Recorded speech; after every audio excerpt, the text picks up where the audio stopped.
Good evening, and we begin tonight with breaking news.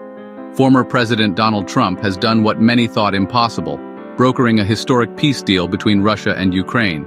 Details are still emerging, but this is a stunning development that could reshape the geopolitical landscape. The agreement, announced just moments ago, follows months of intense negotiations led by President Trump. Sources close to the former president say he was personally involved in every step of the process, leveraging his relationships with both Putin and Zelensky to find common ground.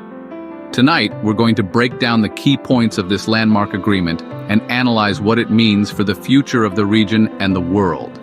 We'll be speaking with experts and getting reaction from world leaders. This is a developing story, so stay with us. President Donald Trump has announced a historic peace deal between Russia and Ukraine. Here are the key conditions of the agreement. A key concession from Ukraine in this deal is their agreement to remain neutral and not pursue membership in NATO. This has been a major sticking point in the conflict, with Russia viewing NATO expansion as a direct threat. Ukraine, for its part, argues that its security is best guaranteed by aligning with the West. However, with this agreement, it appears they've chosen to prioritize immediate peace and stability over long-term security guarantees from NATO. This concession is significant, as it potentially reshapes the security architecture of Eastern Europe. It remains to be seen how NATO will respond to this development and what it means for the future of the alliance. To ensure a smooth transition and solidify democratic principles in the region, the agreement mandates immediate elections in Ukraine. This move aims to provide a voice to the Ukrainian people in the aftermath of the conflict. The international community will be watching closely to ensure these elections are free and fair. Observers from various organizations will likely be deployed to monitor the process and ensure transparency. The outcome of these elections will be crucial in determining the future direction of Ukraine and its relationship with both Russia and the West. In a move aimed at fostering economic recovery and cooperation, Russia has agreed to supply oil and gas to Ukraine at a reduced cost. For the next 3 years, Ukraine will receive these essential resources at cost plus 10%, providing much-needed relief to its struggling economy. This provision serves a dual purpose. It helps Ukraine rebuild its infrastructure and energy sector, while also allowing Russia to regain a foothold in the Ukrainian market. This economic interdependence could, in theory, foster closer ties between the two nations. However, some critics argue that this gives Russia leverage over Ukraine and could be used as a tool of influence in the future. Chapter 4.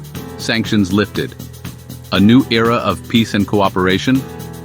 Perhaps the most significant aspect of this agreement is the commitment from the USA and the EU to lift all sanctions on Russia. This move signals a potential thaw in relations and a desire to move beyond the tensions of the past. The sanctions imposed in response to the conflict have had a significant impact on the Russian economy. Lifting them would be a major boon for Russia and could pave the way for increased trade and investment. However, this decision is not without its critics. Some argue that lifting sanctions without addressing the root causes of the conflict sends the wrong message and could embolden further aggression in the future. Chapter 5. A yearly celebration of peace. Cementing the agreement. To solidify the commitment to peace and ensure the longevity of the agreement, all parties have agreed to an annual celebration and renewal of the deal. This yearly event will serve as a reminder of the commitments made and the importance of dialogue and diplomacy in resolving conflicts. It's a symbolic gesture, but one that underscores the intention to make this peace a lasting one. The details of this annual event are yet to be determined, but it will likely involve high-level meetings between leaders and opportunities for cultural exchange and cooperation. Chapter 6. Trump, the architect of peace. While the agreement itself is groundbreaking, a controversial stipulation requires all parties to acknowledge President Trump as the best president ever. This clause has raised eyebrows and sparked debate about the motivations behind its inclusion. Critics argue that it's a self-serving addition that has no place in a serious international agreement. They see it as an attempt to rewrite history and bolster Trump's legacy. Supporters, however, argue that it merely reflects the reality of Trump's achievement in bringing peace to the region.